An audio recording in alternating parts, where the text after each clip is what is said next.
Começa agora. Fala com a Base, com o velho Dil. Alô, você, seja bem-vindo mais uma vez para mais um programa de entrevista aqui na nossa rádio web Sindicep. Eu e meu colega de trabalho aqui, Gustavo Monge, mais uma vez, para atendê-los. E hoje, uma entrevista super especial, bem esperada, bem aguardada, não é? Nós estamos aqui com essa figura, Dr. Tiago Marsiglia. Correto. É isso? Então, Tiago está aqui conosco hoje, a gente vai falar um pouco de tudo, de muitas ações, do jurídico, como é que isso funciona, como é que isso está colocado na ordem do dia para a gente. Enfim, vamos dar uma explorada na sua estadia aqui. Tiago, a gente quer agradecer você. A gente sabe que a agenda do advogado é bastante concorrida e hoje você abriu esse tempinho para nos atender aqui. Seja bem-vindo, não é? E muito obrigado. Para a gente iniciar, Tiago, eu quero saber primeiro, antes do advogado, quero saber do Tiago. Tiago, o jovem Tiago, o homem Tiago, onde nasceu, quando nasceu, é filho de quem, da onde vem, o que quer, para quem torce. Aquela câmera é a sua. Fala com a base, Tiago. Bom, primeiramente cumprimentar a todos, agradecer aqui o Giovanni pela oportunidade de poder expor um pouco o nosso trabalho aqui no sindicato, eventualmente esclarecer algumas questões que são do interesse da categoria. Bom, meu nome é Tiago Moraes Marsiglia, eu sou campograndense, nasci no dia 29 de novembro de 89, filho do seu Francisco e da dona Evânia, 2 servidores públicos aqui do estado do Mato Grosso do Sul. Sou casado, tenho um filho, que é o meu maior tesouro, o Henrico. O Henrico. Está com 1 ano e 6 meses agora. Um rapaz já, né? Mais um São Paulino, se Deus quiser. Tá vendo aí? Sou São Paulino. O Gustavo já estava com o hino do Corinthians na agulha. Pelo amor de não Deus. É corintiano. Não faça isso. Justo agora que nós estamos vivendo um momento de melhora. Passei toda a minha vida aqui em Campo Grande. Sou criado aqui. Fiz todos os meus estudos, me formei aqui. Só uma das especializações que eu acabei fazendo numa instituição de fora. Acho que basicamente é isso. Minhas informações pessoais acho que são essas mais relevantes. Comecei a advogar em 2012, já sempre muito próximo à área sindical, e já desde o início da carreira junto ao Sindisprev, a gente começou a prestar assessoria. É verdade. Antigo Sindisprev, acredito que foi em meados de 2013. E estamos até hoje aqui, faço parte do escritório MGM, Advogados Associados. Estamos lá junto com o Dr. Ismael, o Dr. Felipe, o Dr. Lucas, o Dr. Vinícius, a doutora Gabriela. Muito bem. Estamos todos à disposição. Ô Tiago, como que nasceu? Da onde que nasceu essa aptidão? Como que você descobriu essa vocação para a advocacia? Como é que foi isso? Sendo bem sincero, foi uma escolha do meu pai à época. Eu entrei, como eu falei no começo, eu nasci no final de 89, ali no final de novembro. Então eu tive, não é bem um problema assim, em questão de ano letivo, porque eu sempre era o mais novo das minhas turmas assim, no colégio. Sim. Então era uma decisão que eu tive que tomar ali com 16 para 17 anos, eu não tinha cabeça ainda para escolher, e meu pai falou, não, porque você não faz direito, que ainda que você não queira advogar, você tem possibilidade de fazer concurso, tem várias áreas de concurso. Meu pai sempre pensou nisso, porque ele era servidor público. Sim. Concursado. E acabei optando, seguindo a escolha dele, mas confesso que já mais para o encerramento do curso, já era algo que eu tinha fixo na minha cabeça, que eu queria advogar. Jamais pensei em fazer concurso, me preparar para alguma Sim. outra carreira e, sinceramente, não consigo me imaginar fazendo outra coisa. Quer dizer, o curso acabou te absorvendo. Sim. No meio da caminhada. Foi o que acabou me fixando na carreira mesmo. Que né? bom, Não foi que uma bom. escolha minha, mas Legal. Que legal. é algo, como eu disse, eu não consigo me imaginar fazendo outra coisa. Ô, Tiago, eu vou facilitar a sua vida. Apesar de São Paulino, né, Gustavo? Você falou do pai, falou da mãe, falou do filho, mas não falou da dona da pensão. Exatamente. O nome da dona da pensão. A minha esposa é a Lohana. Lohana. Junto- Abraço, dona Lohana. Junto com o Henrico, são os grandes amores da minha vida. Eles, meus pais, meus irmãos, minha família aí. Que a gente valoriza muito, mas a minha esposa e meus filhos são meus grandes tesouros. Que ótimo. Pessoal, lembrando a vocês que nós temos aqui na nossa parte jurídica, no sindicato, os plantões, né? Toda terça e quinta-feira, das 8h30 às 11 horas. E nós temos aqui, na nossa assessoria jurídica, o doutor Felipe de Moraes Gonçalves Mendes, né? Doutor Tiago, que está aqui sentado conosco, mais o doutor Lucas Moraes, que são os 3 advogados, os 3 profissionais que nos dão essa assessoria diretamente com as ações, e os 3 são assessorados pela nossa querida Marielle, que está aqui constantemente, diariamente com a gente. Mas o nosso rosto para o filiado É a Marielle, é isso mesmo, e que acaba que é o nosso braço direito, esquerdo. E acaba de se tornar advogada também. É uma né? colega nossa. Que bacana, que legal isso. Vamos lá, Tiago. O que a gente quer saber de você a princípio, não é? Eu queria que você desse nas suas palavras, nas palavras jurídicas, da maneira que você achar melhor, lógico, atendendo o nosso público, né? Lembrando você que nós temos aí uma gama grande de órgãos, né, na nossa base, né? Então, numa linguagem bem fácil, você nos desse assim, uma geral da parte jurídica hoje no movimento sindical, mais a nossa, do Sindicep. Como é que está isso? Como é que a gente está andando? Eu tenho aqui alguns questionamentos de alguns amigos, alguns colegas, companheiros de serviço, filiados e filiadas que ficaram sabendo da sua vinda até aqui e fizeram alguns questionamentos específicos, mas eu queria que primeiro você desse uma geral de como que está a nossa casa hoje, juridicamente falando. Bom, eu mais uma vez agradeço a oportunidade de a gente expor isso aqui. Imagino que é o que acaba mais angustiando os filiados, os servidores. Todos acabam tendo algum interesse em alguma demanda. A gente tem uma carteira de ações bastante grande aqui no sindicato. Até a partir da incorporação, a junção das 2 entidades sindicais, nos legou um passivo de processos bastante extenso. Com muito esforço, muito trabalho, não só do nosso escritório, mas de todas as pessoas que já foram envolvidas com o jurídico aqui da entidade, principalmente da Marielle também, nós conseguimos avançar e liquidar boa parte dos processos que diziam respeito a algumas gratificações. Eu não vou entrar em detalhes, porque cada carreira tem a sua gratificação específica. E aqui nós representamos servidores da FUNASA, do INSS, Marinha, então não vou entrar em especificidades. Mais de 20 órgãos, né? E o que nos traz uma demanda bastante alta.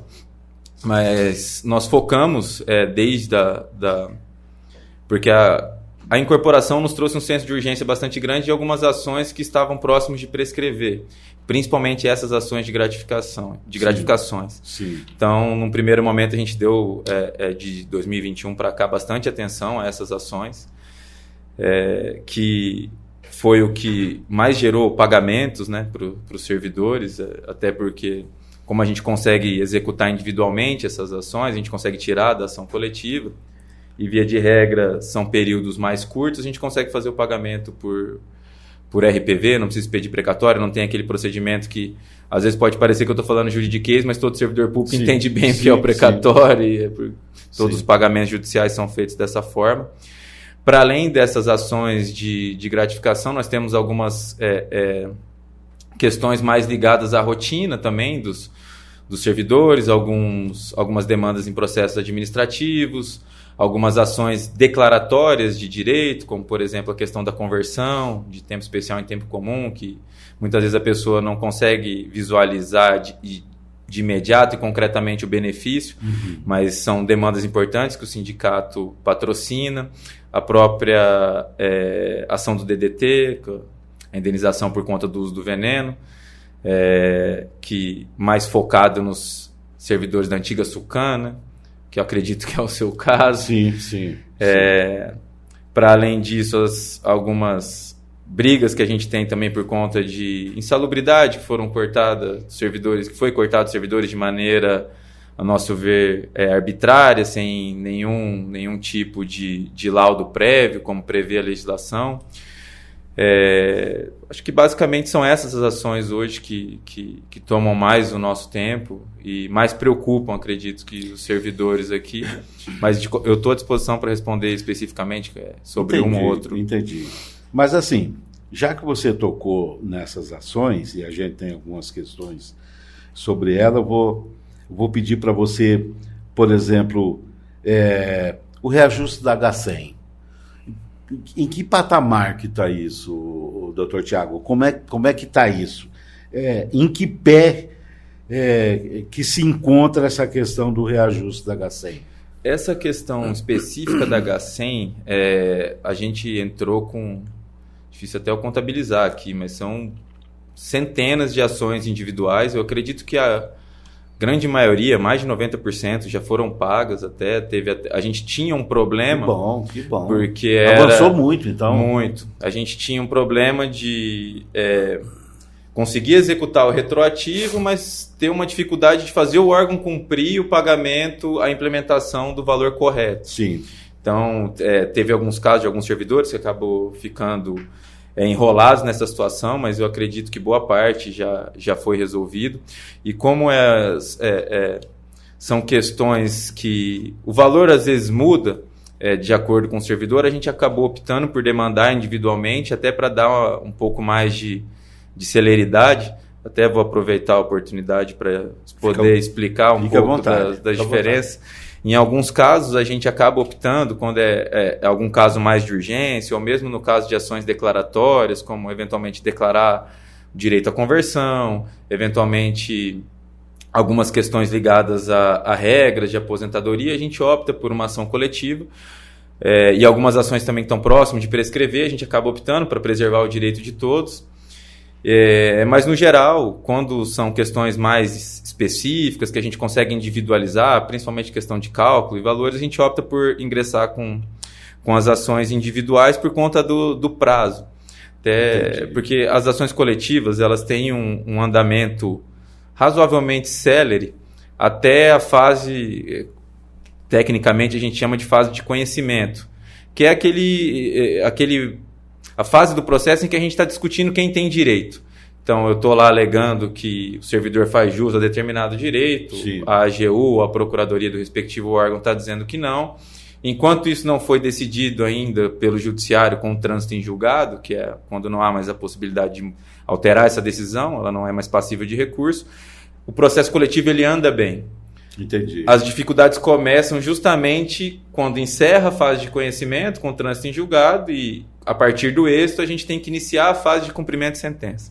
E aí a gente tem um pouco mais de dificuldade, e aí o judiciário também acaba ficando mais moroso por conta dessas questões, porque a gente tem que ir atrás individualmente das pessoas, cada um está numa situação específica, a gente precisa de documentos para fazer cálculo, nem sempre a gente consegue encontrar todo mundo. Lamentavelmente, por conta do tempo do judiciário, vários servidores, lamentavelmente, acabam falecendo no decorrer do processo, que para a gente é horrível.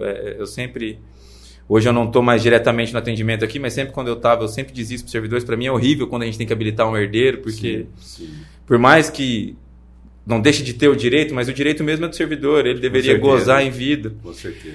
Então, as ações coletivas, ela tem uma tramitação rápida até a fase de conhecimento, e aí a partir disso, na fase de execução, fica um pouco mais lento, porque a gente tem que entrar em especificidade de cada um, e como eu disse, nem sempre a gente consegue ter contato com os servidores num prazo razoável, até por conta de... pela própria especificidade do Serviço Público Federal, nem sempre a pessoa está aqui, ela pode ter saído dessa unidade da federação, ter ido para algum outro estado. Com certeza. Então, agradeço a oportunidade de a gente poder explicar um pouco, porque nem sempre todo mundo entende a questão da morosidade, a gente tem bastante reclamação por conta disso. A gente vê muito isso, sabe, Tiago? Assim, infelizmente... acredito que seja até questão de necessidade, né, Gustavo? A pessoa está ali agoniada, sabe que pode sair, não pode sair, cria-se uma expectativa disso, daquilo. Aí vem aquela coisa, o sindicato não faz nada, o jurídico do sindicato... Dá a impressão que se tem, Tiago, me desculpe, mas a impressão que se tem, quem está de fora... é que os advogados do sindicato, Gustavo, foram lá, ingressaram ou impetraram, não sei o termo correto, com a ação no jurídico, aí vamos todo mundo lá para o fundo, para debaixo da árvore, com uma roda de tereré. Né? E agora, com a sua fala, fica claro que não é tão somente entrar com a ação. Tem uma camada, uma enormidade de coisas por conta disso. E uma outra coisa, Tiago, que eu gostaria que você me dissesse, que é uma coisa que sempre me chama a atenção, é quando você fala de uma ação coletiva. Vamos dizer que você tem... você está tomando conta de uma ação que tem 53 servidores. Por conta de um servidor, da falta de atenção dele, da morosidade dele, de disponibilizar dados, documentos e coisa e tal... todos os outros 52 podem sofrer algum tipo de... Podem, e acontece bastante. Sério? Acontece muito. E aí, por uma série de fatores. Até por isso a gente acaba, e até não só através de um entendimento nosso do escritório, mas inclusive do próprio judiciário, das varas federais aqui de Campo Grande. Entendi. A gente tem optado por fazer as execuções, ainda que decorrentes de uma ação coletiva, de maneira individual. Até você deu um exemplo de 53 pessoas. Seria bom se as nossas ações coletivas tivessem 53 pessoas. A maioria tem mais de 300. Tem ação que tem mais de 1.000 pessoas numa ação. Então, e o judiciário também tem o tempo dele. Até para ficar mais fácil para que todos compreendam, todo mundo tem prazo. Todos que atuam no processo, de alguma forma, têm prazo. A não ser o magistrado. Então, a gente cumpre os nossos prazos e todos esses prazos são em dias úteis. Da mesma forma como a AGU e, eventualmente, a Procuradoria do INSS, os órgãos que têm personalidade jurídica própria e Procuradoria própria, também têm esses prazos em dias úteis e, no caso deles, em dobro. Então, é algo que, às vezes, o servidor não consegue entender, a questão da morosidade... acha que, não, mas é o juiz que está atrasando, é o advogado que não fez. Não, muitas vezes é justamente o sistema, é como a lei funciona, que acaba gerando isso. Mas voltando ao ponto que você disse, muitas vezes, por exemplo, a gente apresenta cálculo. Então, a gente consegue fazer um levantamento, pegar informações de todo mundo. Vamos supor que a gente conseguiu apresentar cálculo para todo mundo daquela ação coletiva no mesmo momento. Conseguimos as fichas financeiras de todos e apresentamos no mesmo momento. Não que isso seja tão simples assim como eu estou dizendo, mas eu vou encurtar a história para... Vamos supor que a gente chegou num denominador comum, seja por acordo, seja porque o juiz falou, olha, esse cálculo é o que vale. E aí, na hora que a gente precisa expedir a ordem de pagamento, seja o precatório, seja o RPV, a gente demanda algumas informações específicas, por exemplo, a atualização do CPF, algumas informações que a gente vai precisar buscar diretamente com o servidor. E aí, como eu disse, às vezes a gente consegue contato de alguns, às vezes outros demoram. E aí, o que acontece? A gente vai, justamente para não atrasar o lado de ninguém, a gente tenta reunir o maior número de informação das pessoas possíveis. Até para não ficar peticionando várias vezes. Então, por exemplo, hoje 3 pessoas trouxeram, eu vou e junto uma petição no processo. Aí na outra semana mais 10 trouxeram, eu crio um tumulto no processo. O juiz ele não vai decidir em uma semana toda vez. Então, infelizmente acontece de uma pessoa que a gente não encontra, uma informação às vezes desencontrada, acaba atrasando a situação de quem já tinha enviado documento e estava tudo ok. Infelizmente acontece. Difícil eu te dizer se há um culpado por isso, acho que não tem especificamente, até porque a gente entende, como eu disse, são lamentavelmente a maioria das ações coletivas são muito antigas. Sim, então, às vezes, o servidor nem lembra que tem direito a essa ação, então fica mais difícil o contato também. A gente sofre com isso. Só para ver se eu fiz a leitura correta, Thiago. Então, da minha maneira de ver, pelo que você disse, não dá para a gente apontar aqui, o jurídico do sindicato é que está dando moleza. O judiciário é que, está entendendo? É FP, sabe? Como a gente ouve por aí. Então, o que dá para entender é que o próprio sistema é que dificulta. É lógico que a gente sabe que lá em a certa altura tem responsabilidades de um lado e de outro, né? Como a gente estava conversando antes de iniciar a entrevista, você disse que tem alguns excessos e coisa e tal, mas isso é até normal no andar da carruagem, vamos dizer assim. Mas não dá para apontar assim, isso é culpa disso ou daquilo. O próprio sistema é que está colocando essas... acho que assim, o que mais acaba gerando uma morosidade maior nas ações é justamente a questão dos prazos em dobro. Sim. De que goza a AGU. E aí é algo que assim, a gente não tem o que fazer com isso, é a lei. Eles dispõem desse prazo.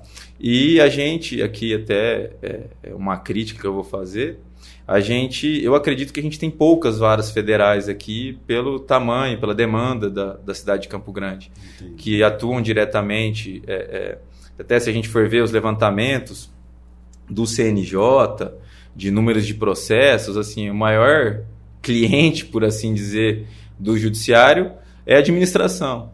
E... como os servidores têm um vínculo estatutário, a gente não tem outro caminho, a justiça competente é a Justiça Federal. E então, até para dar nome do pai da criança, o INSS é o maior passivo das ações judiciais. Então, ele é o maior cliente do judiciário. E todas essas ações são canalizadas tanto nos juizados especiais federais como na Justiça Federal Comum. E eu acredito que a estrutura da Justiça Federal ela não dá conta de tantos processos. Então é algo que, como você disse, é difícil a gente apontar um culpado para isso, e para além de questões mais diretamente relacionadas ao nosso quintal, por assim dizer, as ações, quando elas entram em grau recursal, que a gente sai daqui de Campo Grande, então, por exemplo, uma ação da Justiça Federal Comum, a gente vai ao TRF3, e aí você vai entender também, todos acredito que vão entender. Sim. O outro gargalo que a gente vai ter. O TRF, a Justiça Federal, a segunda instância da Justiça Federal são os tribunais regionais federais. E eles são divididos por regiões. E nós estamos vinculados à terceira região. Quem mais está vinculado à terceira região? Só o estado de São Paulo. Então, que é o maior estado da federação, o mais... creio que é o mais populoso. A demanda deve ser imensa. Imensa. E todos os recursos desaguam no TRF3. Os recursos da primeira Vara Federal de Campo Grande, da segunda Vara Federal de Campo Grande, da Vara Federal de Corumbá, de todas as varas federais de São Paulo, capital, de Campinas. Nossa Senhora. Todos desaguam lá. E se a gente seguir mais um pouco ainda, se a gente sai do STJ, e invariavelmente isso acontece, porque pela própria natureza dos direitos que a gente discute, por serem estatutários, envolve, tanto da nossa parte como da AGU e das procuradorias, interpretação de direito federal, eventualmente da Constituição. Então, quando a gente sobe um pouco mais e vai a Brasília, STJ e STF, sim, a gente está lidando com demandas do país inteiro. Então, são gargalos também que, às vezes, é difícil de entender. Meu processo, leigamente, as pessoas falam, não, foi para São Paulo, não tem mais notícia. Mas é justamente isso, ele está lá, às vezes, aguardando uma pauta, porque ao contrário o juiz aqui das varas federais, o juiz em geral, ele decide, ele dá a decisão. Ele não precisa de uma data específica para sentar e proferir aquela decisão. Aí é dentro do ritmo de trabalho dele. Entendi. Que nem sempre nos agrada, mas a gente entende também o excesso de demanda. Mas quando a gente sai disso para um órgão colegiado e a gente só tem um juiz na primeira instância, a partir disso são sempre órgãos colegiados, depende de uma pauta. Depende de marcar uma pauta para os desembargadores ou os ministros, se a gente tiver em tribunal superior, se reunirem. Essa pauta também tem um limite de processo que eles vão conseguir deliberar naquela sentada. Então, são questões mais estruturais e realmente não há um culpado. Assim, se eu fosse eleger um culpado, seria a questão dos prazos de que a AGU goza, porque isso acaba atrasando muito, esses prazos em dobro. Então, assim, o maior prazo que eu vou ter numa ação, seja ela individual ou coletiva, na defesa de qualquer interesse aqui dos servidores, eu vou ter 15 dias úteis de prazo. A AGU não vai ter menos que 30 dias úteis. Então, já pensou, cara? E não é que assim, eles juntam ou eu junto e o juiz já está lá pronto com a decisão, isso também leva um tempo. Então, tem todos esses... Quando você fala essa questão da pauta, que você tem que dar um jeito de ficar atento para poder entrar nessa pauta, eu fico imaginando o seguinte, tudo tem seu limite, né? Você está dizendo assim que eles têm um limite, porque senão não consegue naquela sentada discutir tudo. Fico imaginando a reunião desses caras, como que não é desse colegiado para discutir, que hora que esses caras sentam e que hora que esses caras encerram uma reunião dessa. É uma coisa bastante... Dura bastante. Não é?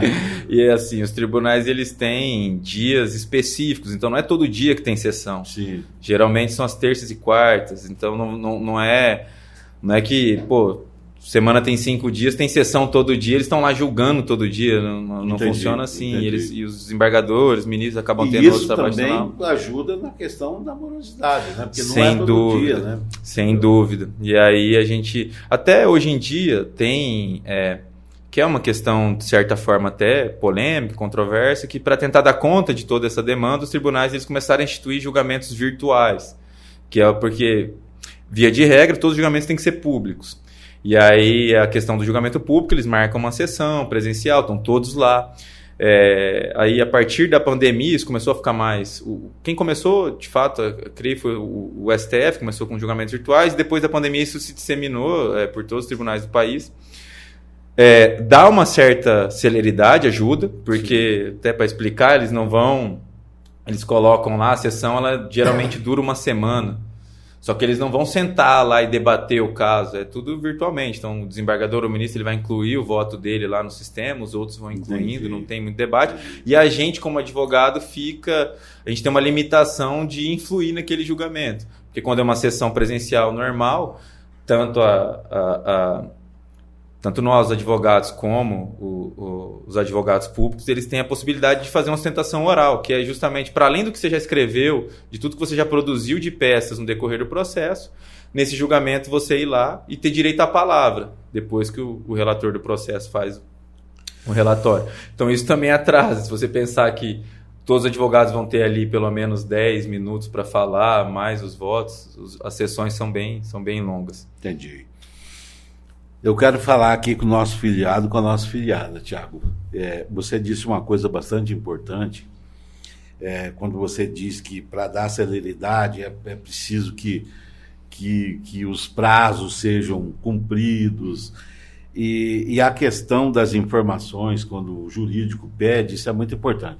Então, eu queria, Gustavo, dizer para os nossos filiados, para a nossa filiada, porque eu sei disso, que é direto, o próprio Tiago, o Lucas, a Marielle, pede essa ajuda para a gente.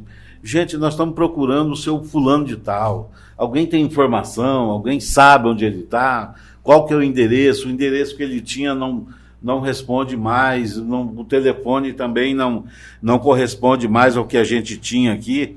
Então, se você encontrou um camarada, um companheiro de serviço, aposentado, ou um filho, uma filha, e noticiou que esse camarada já faleceu, nos comunique ao sindicato, fala, olha gente, encontrei com o seu fulano essa semana, ele está morando em tal rua, em tal lugar, o telefone dele é isso. A atualização dessas informações é importante para a gente, inclusive para a questão processual, para os processos que a gente tem aí. Hoje, eu não preciso dar nenhuma informação para o Tiago, mas amanhã, quem sabe, ô Giovanni, tem uma ação sua aqui que está, né, eu preciso de tal coisa. Então, se por acaso eu não estiver aqui, um filho meu, uma filha... Inclusive, Tiago, eu quero pedir a licença sua, lógico, não vou aqui citar nomes nem nada, mas a gente estava conversando aqui a respeito de um servidor já falecido, não é? E teve um herdeiro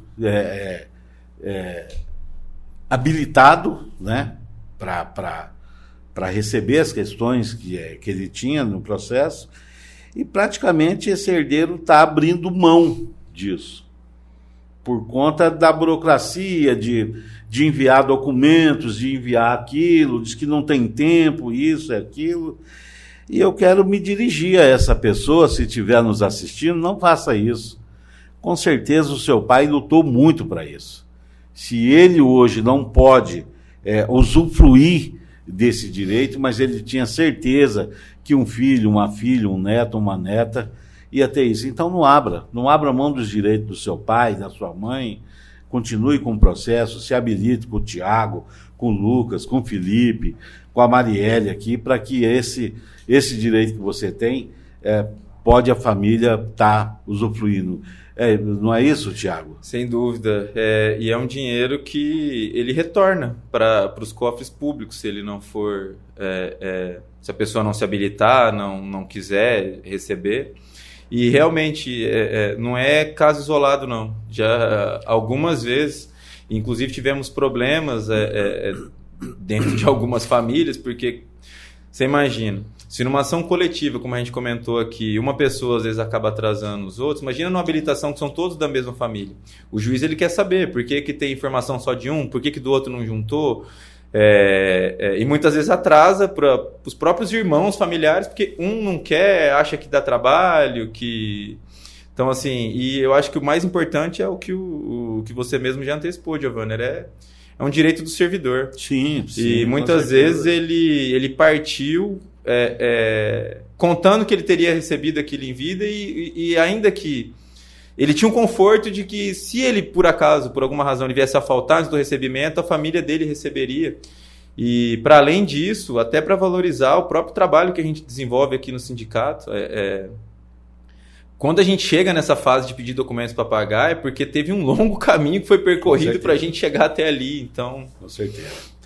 Tiago, eu quero voltar aqui numa questão, e essa já levou muitos companheiros nossos para um outro lado, para um outro plano, entendeu? Que é a questão do DDT. Eu queria que você dissesse para a gente como é que está isso, em que pé que está isso, de que maneira que a gente pode... E quando você estiver falando de algum processo, Tiago, eu queria que você abrisse um parentezinho para falar, porque a gente sabe que tem muitos colegas que preferem entrar de maneira particular, porque acham que a coisa vai sair mais rápido, que a coisa vai fluir de maneira melhor, coisa e tal. Preferem entrar de maneira individual, né, com um advogado particular, do que entrar conosco aqui pelo sindicato. E eu queria que você deixasse claro que hoje tem a questão se você não ganha uma ação, me foge a sucumbência, entendeu? Hoje todos nós, quando perdemos uma ação individual, a sucumbência é por minha conta. Exatamente. E o valor dessa sucumbência, Tiago, é de acordo com o processo? Isso que eu queria que você esclarecesse para a gente. Exatamente, é de acordo com o valor da causa, via de regra. E até está tendo uma discussão que chegou ao Supremo agora, recentemente teve no STJ, porque o novo Código de Processo Civil ele disciplina os honorários que são devidos contra a fazenda pública e a favor da fazenda pública no caso da sucumbência quando o servidor perde. Sim. Então ele a lei especifica. Então até tantos salários mínimos 1%, em causas de valor muito elevado, e aí até 20% do valor da causa. E até essa discussão que está no Supremo é se ainda há a possibilidade do juiz fixar por equidade, que era quando ele tinha uma certa margem para analisar e falar, olha, pela natureza, pela complexidade dessa causa, eu acho que está justo uns honorários de sucumbência de X. Então isso está no Supremo, se o juiz ainda pode fazer isso a partir da alteração do CPC, em que trouxe critérios objetivos. Infelizmente, é uma possibilidade... Infelizmente, não. Acredito que é uma decisão pessoal de procurar um advogado particular e vai ter um custo maior, porque dificilmente algum profissional liberal vai cobrar 10% do êxito, como é cobrado aqui no sindicato. Então, uma pessoa que é afiliada ao Sindicep, ela não tem nenhum custo para ingressar com uma ação. O que é pouco provável, via de regra, os profissionais eles vão cobrar eventualmente um valor de entrada, mais um percentual. Se ele for cobrar só o percentual, acho pouco provável que cobre menos que 30%. Mas, assim, a pessoa é livre, né? Mas sempre que possível e puder prestigiar, eu vou puxar a brasa para minha sardinha. Nossa equipe é bastante qualificada, a gente está sempre se especializando. Eu acredito que não tenha nenhuma demanda a nível nacional, porque a gente sabe que os servidores estão em vários grupos, se comunicam com servidores de outros estados. Eu acredito que não tenha nenhuma ação, por assim dizer, boa, como a gente gosta de dizer, que tem já entendimentos favoráveis que a gente não tem ingressado. Voltando especificamente a essa do DDT. Do DDT. Que a gente tem uma...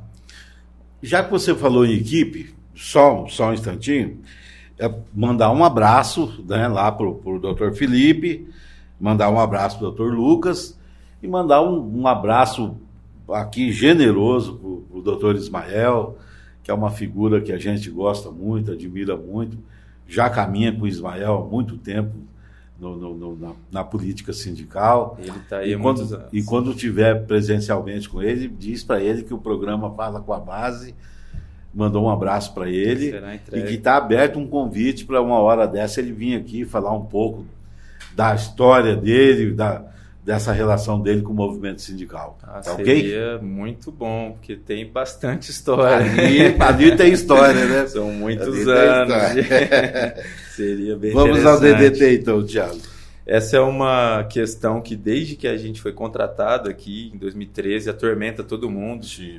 A gente teve um problema muito grande, até foi uma ação que o sindicato ingressou antes da gente começar a entrar com as ações do DDT, que era a questão dos exames periódicos, em que pese a lei, o Estatuto Jurídico dos Servidores garantir a realização dos exames periódicos, essa periodicidade da União era um pouco abusiva, para dizer o mínimo. Ficava mais de 10 anos sem fazer os exames.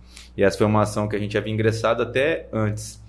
E à época o pessoal porque a gente sempre ficava vinculado na questão do DDT, a questão probatória. Então a gente pensava, a gente vai entrar com uma ação coletiva, mas se eventualmente o juiz entender que depende de uma perícia, e a perícia ela não vai ser feita a nível coletivo, ela tem que ser feita individualmente. A boa e velha perícia.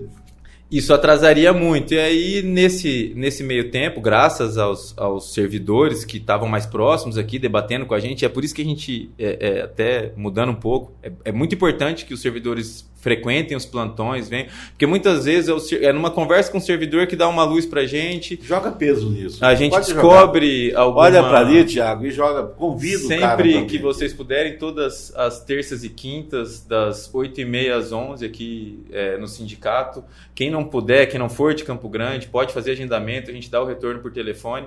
Porque, como eu disse, muitas vezes nessa conversa a gente descobre, olha, tem um erro no pagamento dessa verba. Porque conversando com o servidor, olha, mas por que aconteceu isso? Que a gente não sabe. Olha a importância, Gustavo.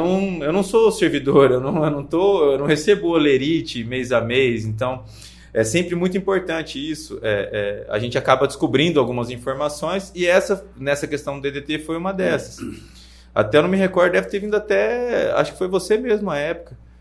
não me recordo, o Hélio, que comentou, não, mas espera aí, a Funasa fez esses exames. Sim, sim. A gente fez esses exames pelo Adolfo Lutz, alguns servidores trouxeram, eles tinham o resultado do exame.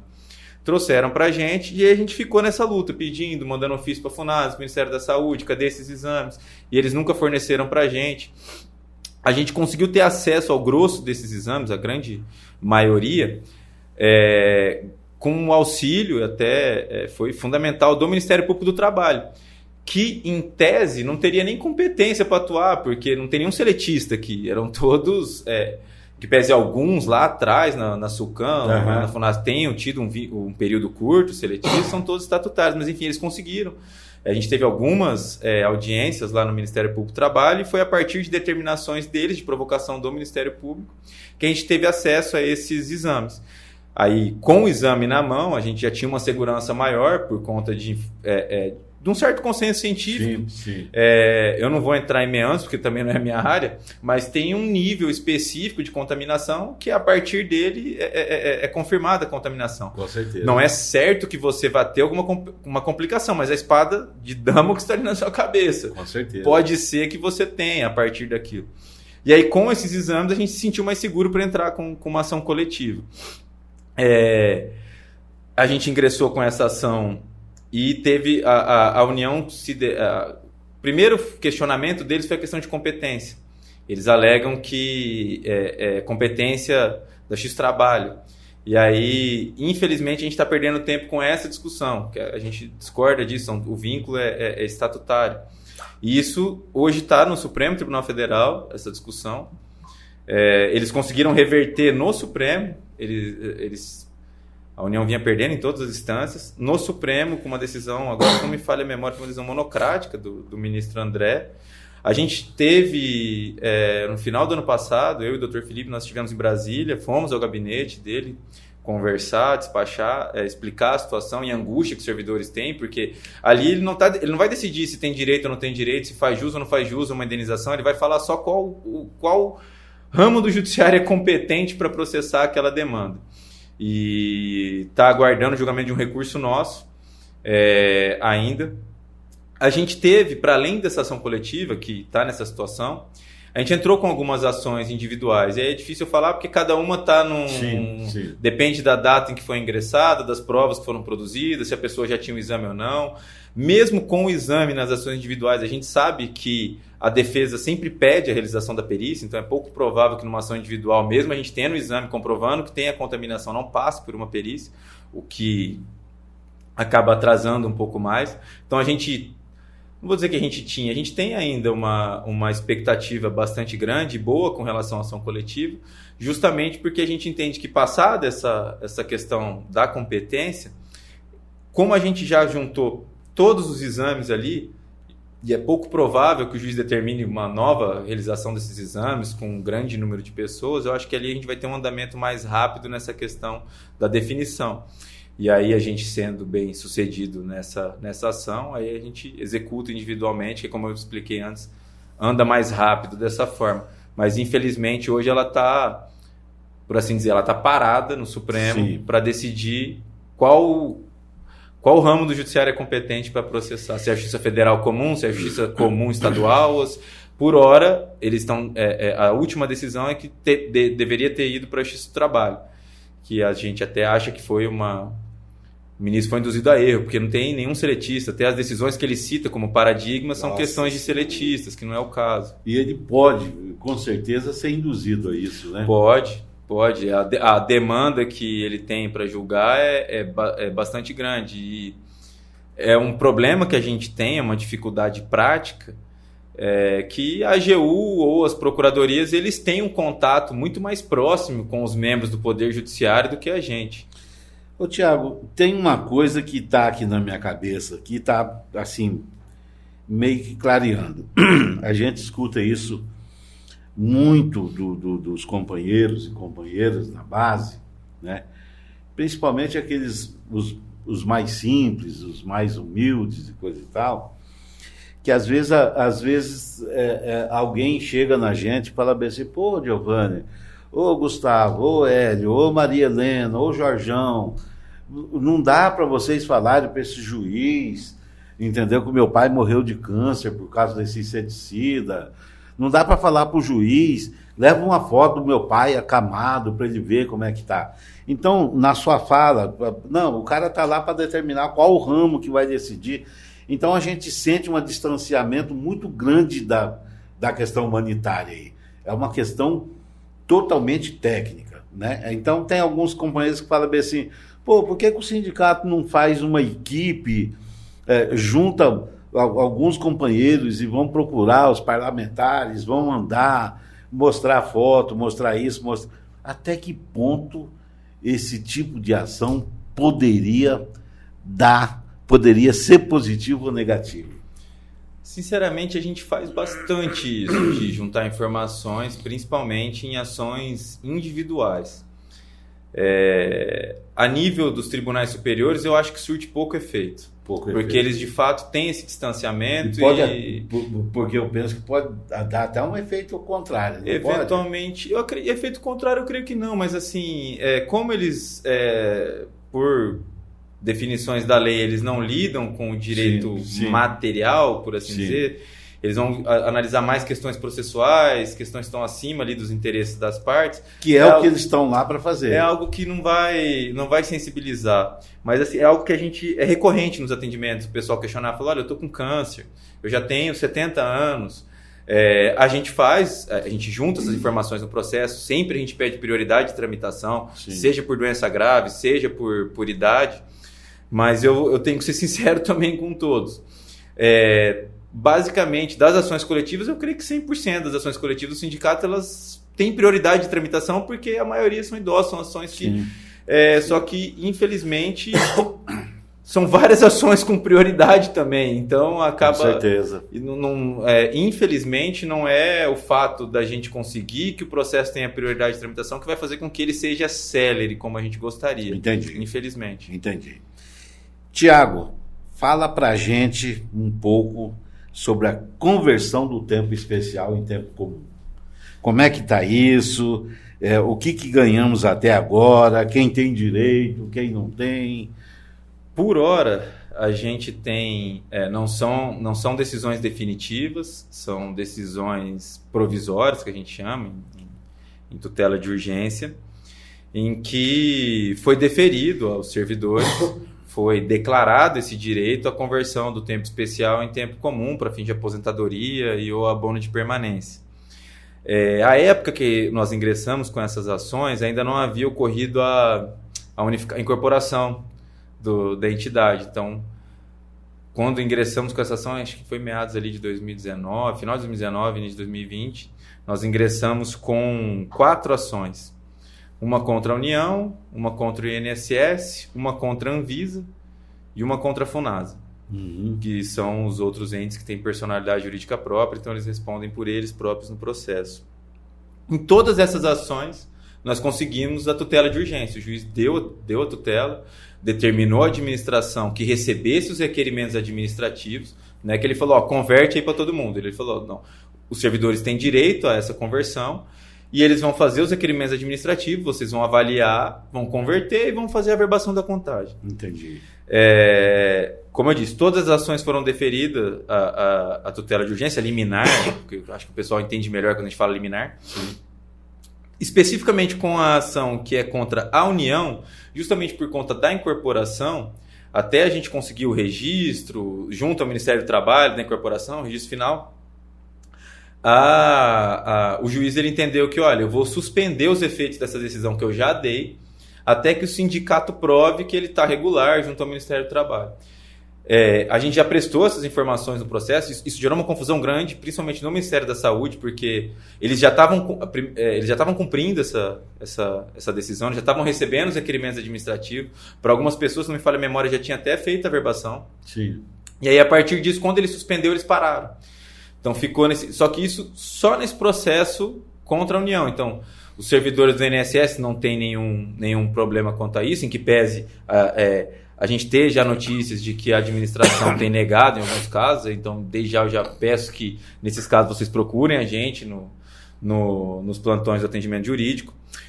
E acredito que eu já tinha dito isso em algumas outras oportunidades, a gente já divulgou.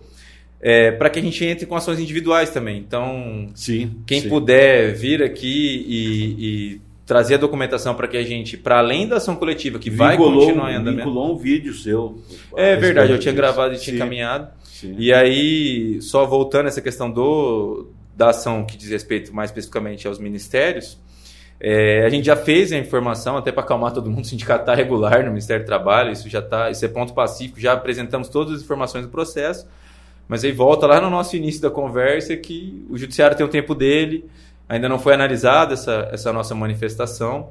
Se tem algo de positivo em todo esse imbróglio que gerou essa questão do registro ou não, é que durante esse período em que a gente estava buscando o registro e juntando as informações no processo, o processo ele andou. Então, a União apresentou defesa, eu me manifestei, já teve réplica. Então, acredito que quando o juiz for analisar essa questão, ele vai já dar a sentença de uma maneira definitiva. Então, é até uma segurança maior para os servidores fazerem o pedido administrativo. Infelizmente, eu não tenho como garantir um prazo, porque é algo que não depende da gente. Mas hoje a situação de momento é isso. A ação contra a União, que engloba os ministérios, tem esse problema foi suspensa a eficácia da decisão, não é que ela foi reformada, que o juiz analisou melhor e viu que a gente não tem direito, não é isso, foi só essa questão da legitimidade do sindicato. Entendi. Mas isso especificamente nessa ação.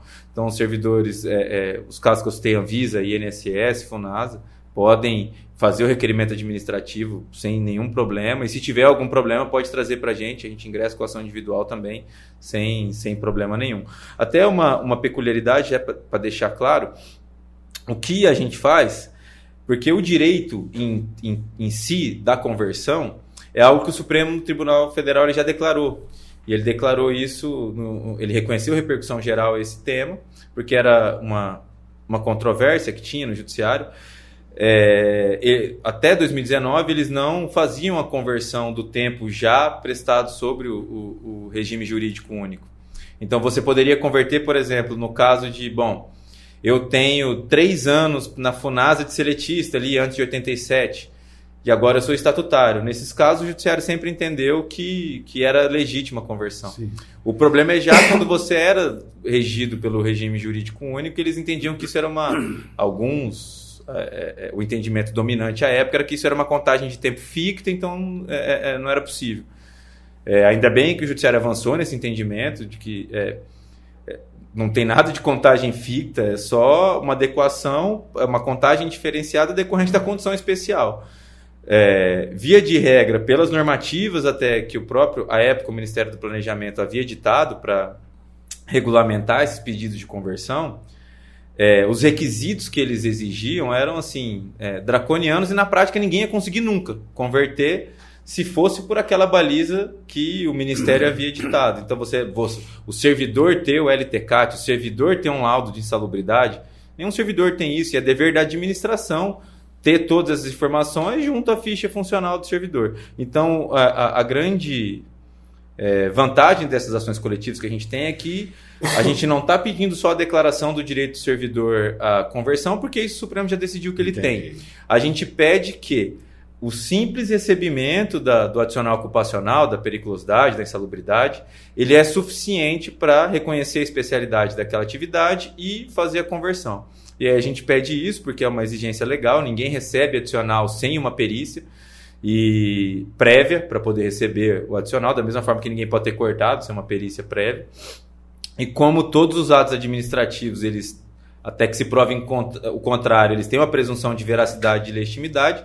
Se o servidor recebeu a insalubridade, a gente presume que esse pagamento foi precedido de um laudo técnico. Então, cabe à administração provar o contrário. Então, esse é o nosso pedido. Então, esse camarada aqui, em que pese ele ter recebido 15 anos de insalubridade, não era condição especial. Por quê? Aí o órgão que se vire para provar.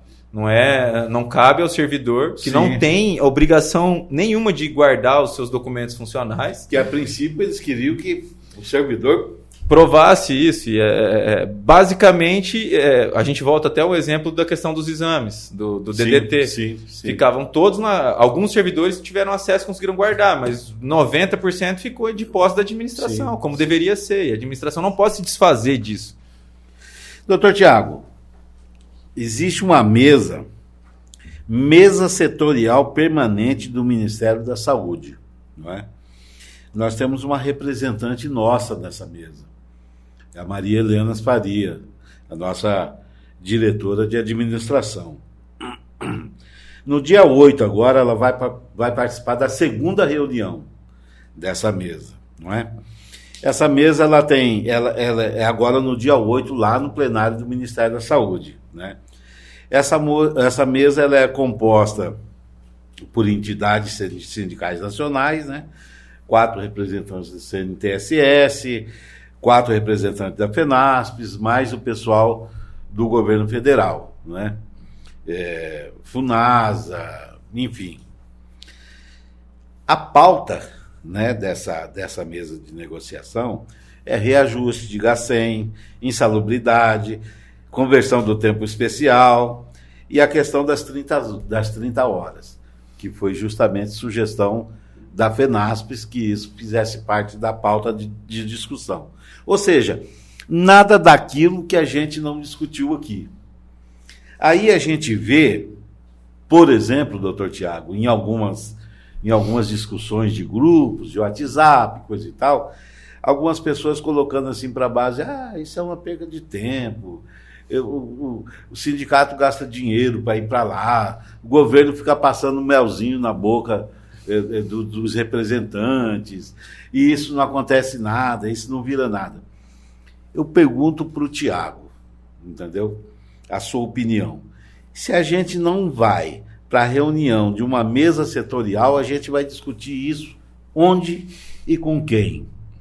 E dependendo das discussões que acontecerem lá, com esses temas que está aqui, reajuste de GACEM, insalubridade, conversão de tempo, 30 horas e coisa e tal, juridicamente, qual o desdobramento que isso pode facilitar juridicamente?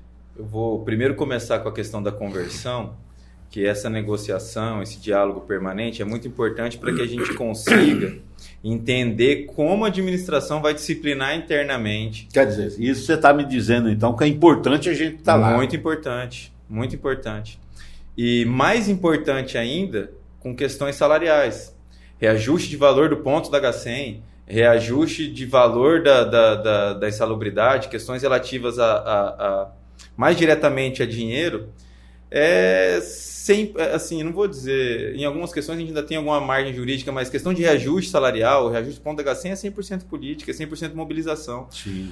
O judiciário jamais, se a gente entrar com uma ação amanhã pedindo algum tipo de reajuste no valor do ponto da GACEM, porque está defasado, porque faz tanto tempo que o governo não promove reajuste, perdão, a gente está fadado a perder e colocar o sindicato numa bomba de sucumbência aí e criar um passivo enorme, porque o judiciário ele não vai criar ou aumentar a despesa.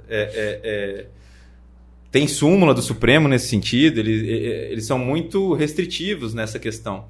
Então eu vejo como fundamental a mobilização, a participação, e já que o governo propicia isso, ele abriu esse canal de diálogo, eu acho que seria tentar ser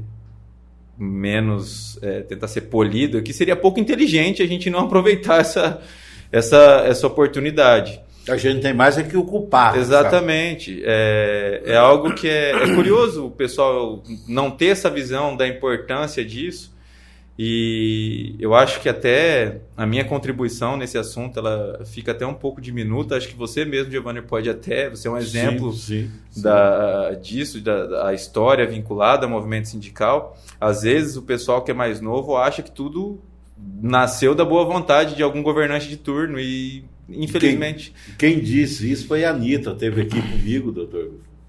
A Anitta afirmou aqui para nós que nada, Gustavo estava aqui, que nada no INSS hoje foi dado de graça.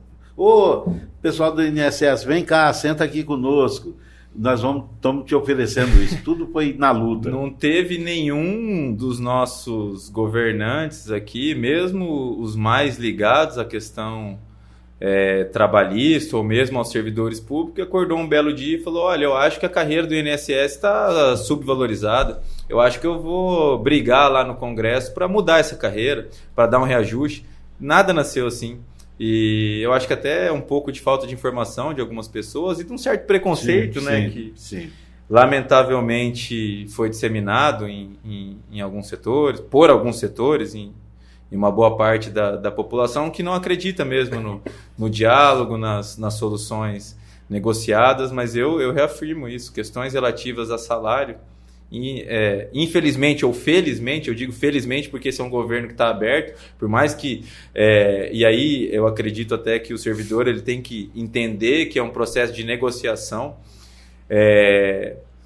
Ninguém sai de uma negociação, de um acordo 100% satisfeito, então, em que pese às vezes nem sempre os servidores conseguirem o que esperavam.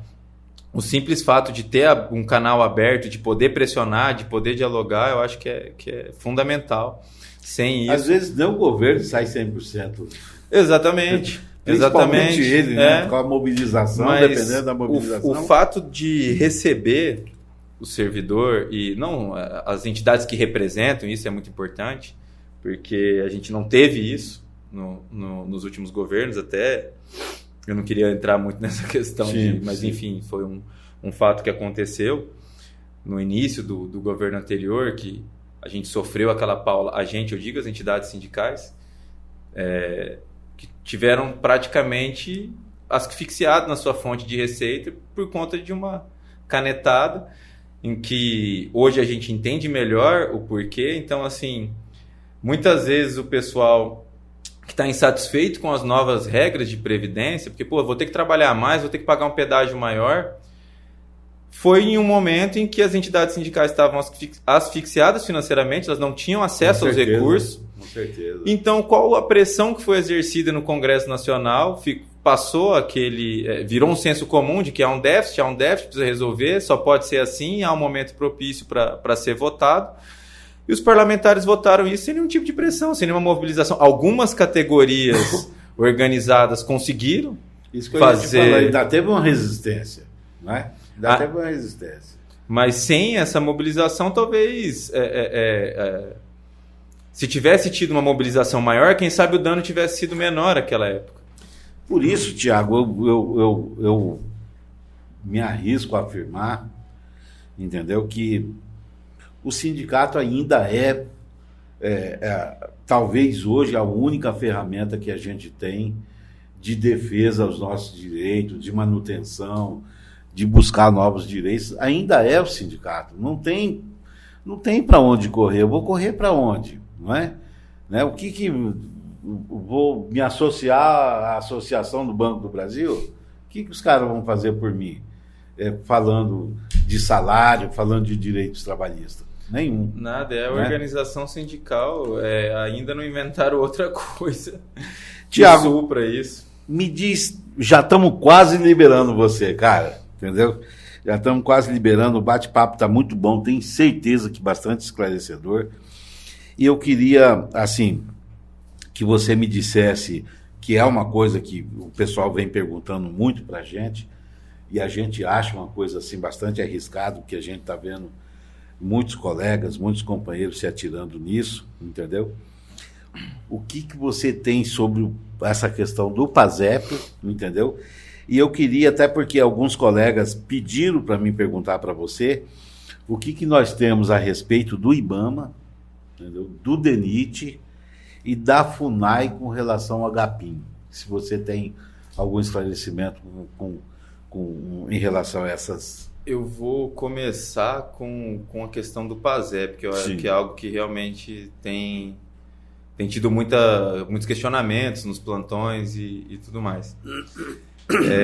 Num primeiro momento, em que essas ações começaram a ser ingressadas no país todo, eu acredito que foi no estado do Rio de Janeiro e alguns estados do Nordeste foi, acho que, os pioneiros. Sim. Começaram a ter decisões favoráveis, alguns casos até de execução. E aí, a partir disso, a gente passou a entrar também com essas ações para os servidores que são filiados aqui à entidade. O que aconteceu a partir disso? depois desse primeiro momento em que parecia que o judiciário ia caminhar para um entendimento favorável, ele passou a rever esses posicionamentos e começou a ter, paralelamente, a questão se é devido ou não, se aplicar o reajuste correto ou não, questões processuais. Então, quem responde pelo PASEP é o Banco do Brasil, que geria, ou é a União, que é quem criou as normas de gestão? E isso traz implicações concretas. Se é a União que responde, é competência da Justiça Federal, com toda essa questão da morosidade que a gente conversou aqui. Se é o Banco do Brasil que responde, é a Justiça Comum Estadual, que não é que ela é super veloz, mas ela tem um trâmite um pouco mais célere, até por conta de ser melhor aparelhada, pelo menos aqui no nosso estado. E aí, a partir dessas discussões de, olha, outra questão que passou, aplica ou não aplica o Código de Defesa do Consumidor a essas questões? Aplica o IPCA ou não? E aí, a partir disso, como vários desses questionamentos começaram a chegar ao STJ, ele, usando de um mecanismo processual, ele pegou um desses processos, que a gente chama de recurso repetitivo, e ele deu uma decisão numa ação dessa e que aí serve de baliza para todos os âmbitos do judiciário. E teve muita desinformação em cima disso, porque, de fato, vários profissionais da advocacia fizeram bastante propaganda e disponibilizaram esse serviço. E, em alguns casos, a gente viu que essas informações que foram passadas não estavam corretas, porque a gente viu que em alguns grupos o servidor também, olha, o STJ já decidiu, ganhou o PASEP. Não, o que o STJ decidiu foi essas questões que eu expliquei aqui, competência, quem responde. Ele não falou, olha, é devido, estava errado esse pagamento, não era o reajuste. Não foi isso que ele decidiu. Ele só fixou competência. Quem responde, qual o ramo do judiciário. E fixar competência não quer dizer que aquilo... Não, muito longe disso. E aí, nos casos que às vezes é isso que, né, confunde muito a cabeça do... E aí, nas ações que a gente tem... e aí ele afastou o IPCA como índice, que era o que faz o valor da ação seduzir o servidor. Porque quando você corrige, eles usaram a TR, que a gente sabe que é um índice que realmente não repõe nem inflação, e o IPCA ele vai dar uma diferença grande. O STJ ele falou que não aplica o IPCA. Então, nas ações que a gente tem em andamento, naturalmente o juiz vai mandar fazer... Nas ações que a gente ingressou, a gente entrou com um cálculo feito por um contador, mas o banco ele questiona, o juiz nomeia um perito da confiança dele para tirar a dúvida ali. Sim. E na grande maioria dos casos eles apuram que não há diferença a ser pago, e quando há, são diferenças bem pequenas. Então, a gente já em algumas vezes a gente orientou que a gente não aconselha mais a ingressar com essas ações, e aí muito também em função dessa questão que você tocou no início da nossa conversa, da sucumbência. Porque como é uma ação contra o Banco do Brasil, inicialmente a gente optou por esse caminho, e por ser contra o Banco do Brasil, a gente vai ter que litigar na Justiça Comum Estadual, as custas da Justiça Comum Estadual elas são muito mais é ótimo, mas elas são mais elevadas do que na Justiça Federal. A Justiça Federal ela tem todos esses problemas de ter muita demanda, a estrutura ser menor. Tem essa diferença, então? Tem. Na Justiça Federal, porque assim, se você não é beneficiário da justiça gratuita, você tem que adiantar as custas do processo. Então, para você começar uma ação, você vai pagar, para além da sucumbência, se você perder ao final, para você começar o processo, tem que pagar as custas. Na Justiça Federal, é 0,5% do valor da causa. Então, é acessível. Mesmo que você vai entrar com um valor de causa muito elevado, é acessível. Se você não for beneficiário da justiça gratuita, você recolher essas custas iniciais. A justiça comum aqui do nosso estado não é 0,5% do valor da causa. Então, só título de exemplo, uma ação que a gente vai pedir 25 mil de valor da causa, fatalmente você vai ter que antecipar de custas R$ 2.500 a R$ 3.000. E aí... Não tendo êxito, o juiz, para além dessas custas iniciais que você adiantou no início do processo, ele vai te condenar a pagar a sucumbência, que é o pagamento para o advogado da parte contrária. Ele vai fixar lá num valor. Então, a gente não aconselha mais, a gente entende. E, assim, essa questão do PASEP não vai ser a primeira vez que a gente sofre pressão, porque vem informações de outros. Eu vou citar um exemplo que acho que boa parte dos servidores vão se recordar. Teve um período que a CAPCESP, se não me falha a memória, ela instituiu uma taxa extra de cobrança e vários estados entraram com ações questionando isso. E aí alguns estados conseguiram liminar. Então, choveu de pressão em cima da gente. Nossa, o sindicato não está fazendo nada. A Paraíba, estou chutando aqui, dando um exemplo aleatório. Lá na Paraíba conseguiram, na Bahia ninguém está pagando, e o sindicato não resolve e tudo mais. E à época me pediram para o nosso escritório fazer um parecer se era viável ou não ingressar com aquela ação. A gente fez um parecer desaconselhando, acredito que a gente deva ter desagradado muita gente, mas que se mostrou a melhor medida, porque essas ações, em que pese alguns estados terem conseguido uma tutela de urgência, isso não se confirmou na sentença. Na realidade, a medida até protegeu. Foi, porque o plano ele é de autogestão, e aquela determinação não era algo que saiu da diretoria da CAP Saúde. A Agência de Saúde Suplementar falou, olha, em que pese vocês serem um plano de autogestão, o que é um plano de autogestão? Não visa lucro. Sim. Tudo que é arrecadado é utilizado para custear o plano. Não é igual a Unimed, por exemplo, que ela vai custear o serviço que ela oferece e vai ter lucro. Os planos de autogestão não têm. A Agência de Saúde Suplementar entendeu que mesmo plano de autogestão, ele tem que ser solvente, ele tem que ter uma reserva para se eventualmente ele não conseguir pagar os procedimentos que são utilizados, ele ter como quitar as dívidas com os credores. Entendi. Foi a partir disso, eles só estavam cumprindo uma determinação do órgão regulador. Então era muito pouco provável que o judiciário afastasse aquela cobrança. E sem contar o efeito dominó, porque como é um plano de autogestão, se um para de pagar, prejudica todos os outros, porque todo o plano é revertido em função disso. Já você falou do IBAMA, do DENIT e da FUNAI. A gente tem as ações relativas às gratificações, eu não vou entrar no detalhe, porque cada carreira tem uma. Todas têm ação coletiva em andamento, a gente consegue, então os servidores que querem informação mais detalhada a respeito desses órgãos, mais uma vez eu reforço o convite para que compareçam aqui nos plantões, às terças e quintas. Eu reforço também que, olha, eu não tenho tempo, eu não consigo ir, pode mandar um e-mail, uma mensagem, a gente responde na medida possível. Se, olha, eu não consigo ir, tem como me dar um retorno por ligação, a gente marca também, porque as questões específicas das gratificações é melhor a gente tratar individualmente, porque a gente vê caso a caso, a gente vai precisar de ficha financeira para fazer cálculo e tudo mais. Da FUNAI. FUNAI eu me recordo de uma questão, agora está me fugindo uma coisa assim. Mas é a gratificação, mas tinha uma outra questão que agora está me fugindo na memória, então eu reforço, se puderem nos visitar aqui no plantão. Agora é interessante dizer, Tiago, que é o seguinte, muitas vezes as pessoas reclamam, mas a gente liga no jurídico, não dá certo, ninguém atende, coisa e tal. Acho que é interessante dizer, por exemplo, agora há pouco, antes da gente vir para estúdio, eu estou tentando falar com a Marielle, não consigo.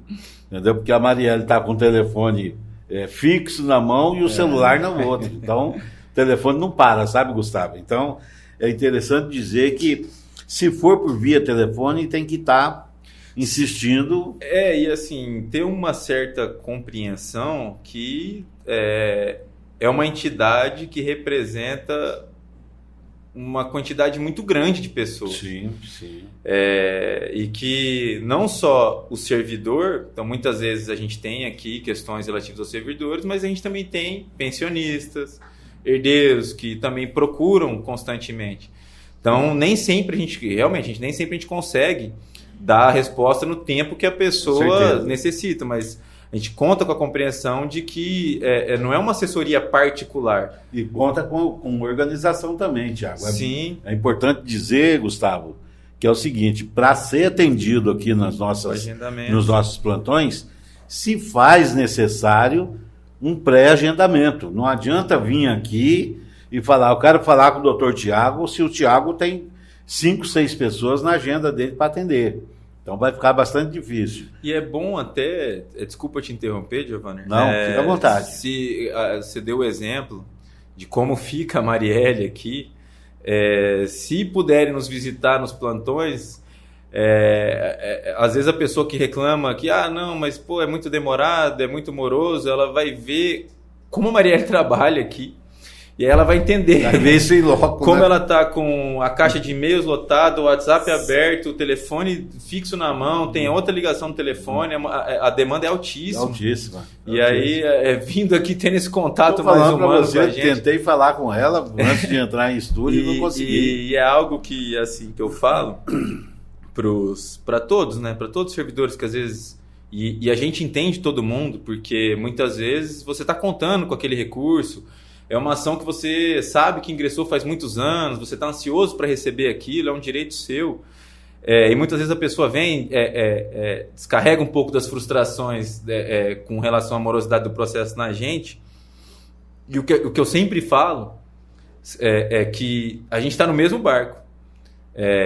Eu vou receber quando o servidor receber. Então eu não tenho interesse, nem eu, nem nenhum dos advogados. Muito pelo contrário. Muitas vezes a gente já comprou briga em alguns cartórios por conta de reclamação que a gente fez, de morosidade, que a gente, concordando com o servidor, falou, não, realmente isso aqui passou do limite e tudo mais. Então é algo que não só do nosso interesse, mas da entidade também. A entidade quer que todos sejam satisfeitos da melhor forma possível com o serviço que é prestado. Então é isso que eu sempre reforço, que a gente está no mesmo barco e estamos à disposição para atender a todos. Gustavo Monge, o que você está achando desse bate-papo, meu amigo?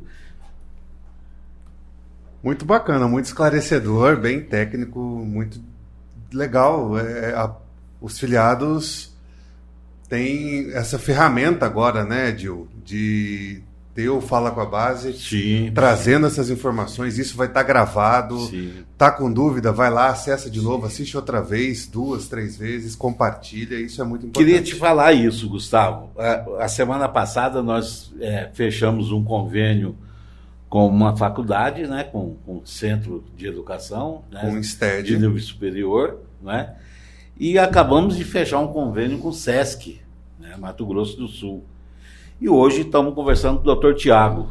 Gustavo, quem quer ver isso, vê aonde? Qual os nossos endereços?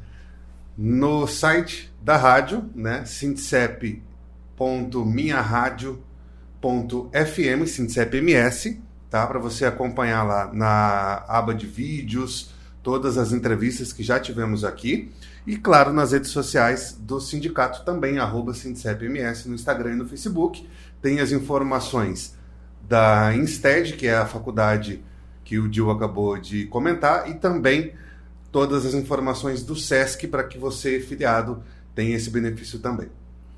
Tem alguma pergunta para o Dr. Tiago? Eu não. Eu não entendo nada Alguma de direito. Alguma pensão atrasada? Não, tá tudo certo. Eu só, que agora eu lembrei de um caso específico e deve ter bastante gente em situações semelhantes.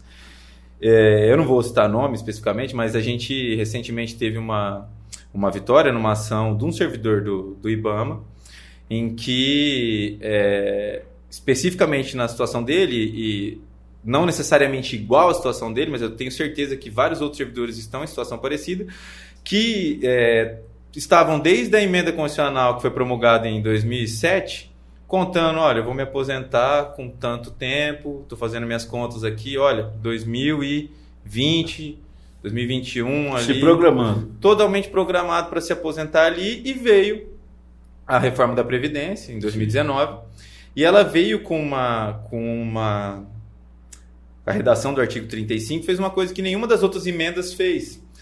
Porque as outras emendas alteravam as regras em vigência para quem estava na ativa e para quem ia ingressar, mas sempre criou regra de transição e manteve a regra de transição anterior. Sim. Então, por exemplo, teve uma emenda em 2003, tinha tido uma em 98, teve uma em 2003 com regra de transição, veio outra em 2005, se não me falha a memória. Tudo foi sendo mantido. Que criou novas regras de transição, sem extinguir a regra de transição fixada em 2003, e essa emenda de 2019, ela simplesmente extinguiu as regras de transições que havia anteriormente. E fixou a regra que é vigente hoje, que no meu entendimento é muito prejudicial ao servidor, é bastante draconiano, principalmente para quem estava ali faltando 1 ano, 2, e a gente conseguiu para esse servidor, na ação específica dele, declarar inconstitucional esse artigo da emenda, de 2019 para que ele se aposente pelas regras antigas. Boa. Então é algo que, assim, quem está mais ou menos nessa mesma situação, olha, pô, eu estava com previsão de me aposentar em 2020, final de 2020 ou início de 2021, e agora eu vou ter que trabalhar até 2025. Eu vou ter que... tem gente que está até em situação pior. A gente já teve um caso que não era de servidor vinculado aqui, era outra entidade sindical que a gente presta assessoria jurídica, que por conta de um mês da data de aniversário da servidora, ela ia ter que trabalhar mais 5 anos. E eu acho totalmente desarrazoado e desproporcional e, felizmente, nesse caso, o judiciário também entendeu e declarou inconstitucional, e é algo que a gente tem bastante expectativa, porque já há decisões nesse sentido em Brasília, teve algumas, acredito que até em algumas ações coletivas de sindicatos de atividade menor, acho que o Sind Itamaraty obteve uma decisão favorável lá em Brasília. Então é uma ação que também todos que tiverem interesse, que puderem procurar a entidade, a gente orienta que seja individualmente essas ações, até porque a gente vai lidar com especificidades de cada servidor, a idade dele, o tempo de contribuição que ele tem, e é algo que é bem relevante. E já aproveitar e parabenizar você, Giovanni, pelo espaço, pela iniciativa, a diretoria de colocar esse... Nossa, eu acho que é muito importante, principalmente para conscientizar quem ainda tem algum certo tipo de preconceito ou não entende o que faz o sindicato, as dificuldades que a gente tem, os benefícios que a entidade traz. Eu acho que é muito importante. Aquela outra vez da Assembleia que eu vi a sala aqui, eu já tinha ficado bastante empolgado, fiquei muito honrado com o seu convite. E queria aqui te parabenizar pela iniciativa, obrigado, toda a diretoria. Obrigado. Muito importante mesmo. O espaço vai estar sempre aberto, sempre que você precisar, sempre que você tiver novidades. Giovanni, tem como a gente ir para estúdio, para gravar um vídeo, você mesmo. Gustavo está aí à disposição para gravar esse vídeo. Pode não ser nesse modelo de entrevista. O que você precisar, a gente está à sua disposição. Mas maravilha. Calma, meu amigo, meu jovem, doutor Tiago. Você não vai sair sem antes uma pergunta política, entendeu? Momento político do Brasil, entendeu? Pontos positivos, Tiago. Jovem, inteligente, promissor, com aí uma carreira imensa pela frente. O que você vê de positivo no momento político que a gente está vivendo no Brasil? De uma maneira em geral. O que mais eu vejo positivamente é a volta de uma certa normalidade, ainda que com alguma dificuldade, dada a contingência e o perfil do nosso legislativo atual, mas a volta de uma normalidade mínima na relação entre os poderes.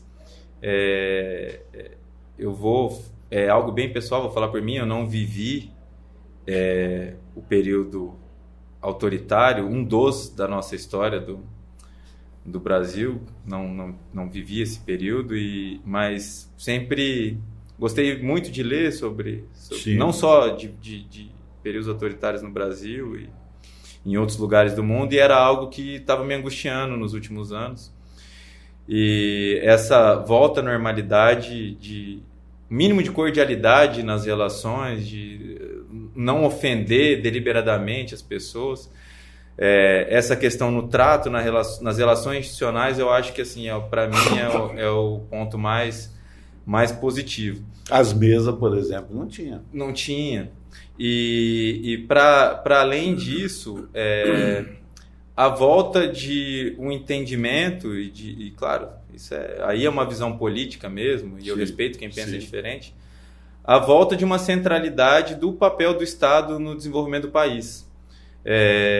A gente, por razões que não vem ao caso a gente entrar em minúcias agora, é um país muito desigual, com muitas dificuldades, e eu ainda sinto um pouco de falta, claro, as coisas não são perfeitas, acho que tem muito para melhorar, um senso mais estratégico, alguma ideia de futuro, de desenvolvimento do país. E pela minha visão política, eu acho que isso passa necessariamente por um fortalecimento de algumas instituições, por algumas questões do Estado. E então acho que são os 2 pontos mais positivos que eu vejo. Essa volta à normalidade a gente não tem um risco autoritário por tudo que a gente viu, tudo que a gente sabe que aconteceu, que acho que hoje, assim, são fatos, eu não tô dando a minha opinião aqui, são fatos, acho que a gente sabe que tem gente que ainda não acredita em fatos, mas... Dá para respirar um pouquinho mais tranquilo aos poucos. E a volta dessa visão de um papel mais centralizado do Estado, um direcionamento, fomento à indústria, a volta do BNDES voltando a ter carteira de investimento e preocupado com a indústria nacional, com o próprio agronegócio, enfim, acho que são os 2 pontos que eu... Ponto negativo, doutor? Essa relação em que pese ter voltado à normalidade, as questões das emendas de bancada, emendas de relator, que eu ainda acho que está um pouco nebulosa. Acho que faltou um pouco de... Eu entendo a conjuntura política e o fato de o governo ser minoritário no Congresso, ele não ter uma base ampla e precisar fazer acordos. Eu acho que era uma briga política que valia a pena ser comprada. Um ponto positivo é que o Supremo, enfim, está tratando dessa questão. Sim. O ministro Flávio Dino até recentemente teve uma decisão relevante nesse sentido, mas eu senti falta um pouco mais de o governo comprar essa briga e tentar esclarecer isso à população, para que a gente volte a ter a centralidade do presidencialismo no país, né? Com certeza. O nosso regime é presidencialista, mas hoje em dia boa parte do orçamento está na mão do Congresso, e não que eu tenha um preconceito com o parlamento, não é isso. Sim. Mas cada um, dentro da sua atribuição, o Congresso fiscaliza, o Executivo executa e planeja o orçamento. Então é isso, Tiago. Então, tirando dessa nossa questão de servidor público com o governo federal, olhando como cidadão comum, como cidadão normal, eu como pai de família vejo um avanço muito grande, vejo uma evolução muito grande, principalmente no setor cultural, educação, não é? Esporte. É um esporte, é uma coisa assim fantástica, maravilhosa, e gostei muito da sua visão com relação a esse momento político. Por isso que é importante, né, Gustavo, a gente perguntar, se me permite, perguntar para essa molecada de hoje como é que ele está vendo isso, porque a gente sente um ânimo muito grande de que a coisa ainda não está perdida. Sim. Eu queria que você, olhando para aquela câmera, desse um recado, entendeu? Deixasse uma mensagem final, entendeu? Ou seja, definitivamente, Tiago, fale com a base. Bom, gente, obrigado pela confiança, que é depositada na gente. A gente já está aqui trabalhando junto com o sindicato há mais de 10 anos. E, mais uma vez, me colocar à disposição de todos, não só a mim, né, mas o nosso escritório, toda a nossa equipe que trabalha muito aqui, não só a gente, toda a diretoria também, a todo mundo que atua nos auxiliando. E convidar todos para que venham nos visitar aqui nos plantões de atendimento jurídico, que participem também não só dos plantões, mas das assembleias, toda e qualquer reunião das setoriais, que é importante que a base esteja sempre mobilizada, porque é assim que a gente constrói uma união mais forte. Como eu disse, nesse diálogo diretamente com os servidores, muitas vezes vem um insight para a gente, olha, peraí, isso aqui está errado, é uma nova ação que a gente descobre a partir da interação direta com o servidor. Enfim, é isso, a gente está à disposição de todos. Doutor Tiago. Giovanni, muito obrigado. Obrigado você pela consideração para a gente. Foi uma honra muito grande, né, Gustavo? Tê-lo aqui com a gente. Obrigado pelas informações, pelos esclarecimentos. Eu tenho certeza que a nossa categoria, a nossa base, vai tirar muito proveito desse nosso bate-papo, entendeu? Leva um abraço para toda a equipe jurídica lá do escritório, leva o nosso abraço para o Ismael, entendeu? Mais uma vez dizendo para ele que o espaço está aberto para ele vir para cá uma hora, bater um papo com a gente, contar um pouco da história dele, que é um homem com bastante história, um homem bastante honrado. A gente gosta muito dele. E com uma história vinculada ao movimento sindical. Queridos e queridas, filiado e filiado, mais uma vez agradecer vocês pela audiência. Eu aqui, Gustavo Monge ali, na nossa assessoria técnica, fazendo o melhor para vocês. Já disse isso, desde a abertura a gente disse isso. Aqui não tem muito de profissional, sabe, Tiago? Mas a gente vai estar sempre dando o nosso melhor para levar o melhor para vocês. Até o próximo encontro. Paz e luz. Você ouviu Fala com a Base, com o Velho Dil.